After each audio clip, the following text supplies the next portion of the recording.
साहसी चींटी की कहानी एक बार की बात है। एक जंगल में चींटियों का एक बड़ा समूह रहता था। वे सभी बहुत मेहनती थीं और एक साथ मिलकर अपना काम करती थीं। लेकिन उन सब में से एक चींटी बाकी चींटियों से थोड़ी अलग थी। उसका नाम साहसी था। साहसी को नई जगहों पर जाना, नई चीजें देखना और अनजाने रास्तों पर चलना बहुत पसंद था। वह हमेशा सोचती थी कि जंगल के उस पार क्या है। उसकी बाकी साथी चींटियां उसे समझाती, साहसी, जंगल के बाहर बहुत खतरा है। वहां बड़े बड़े जानवर रहते हैं जो हमें खा सकते हैं।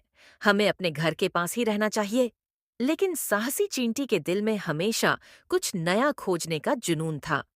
एक दिन उसने तय किया कि वह जंगल के पार जाकर देखेगी कि वहां क्या है।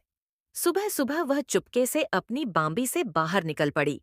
रास्ते में उसे कई मुश्किलें आईं। एक बड़ा पेड़ गिरा हुआ था, जिसे पार करने में उसे काफी समय लगा। फिर उसे एक बहती हुई नदी मिली। साहसी ने अपने छोटे छोटे पैरों से धीरे धीरे पत्थरों पर चलकर नदी पार की।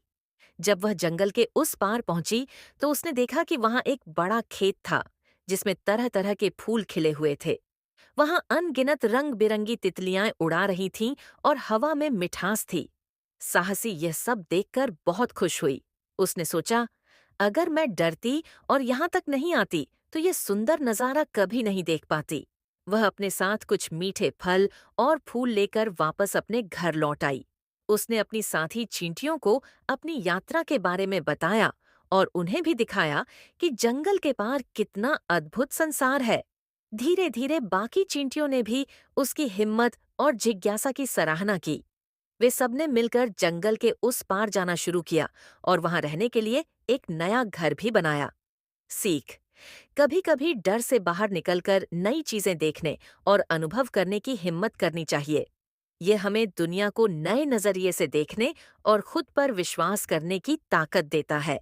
ऐसे ही मजेदार कहानी के लिए हमें सब्सक्राइब करें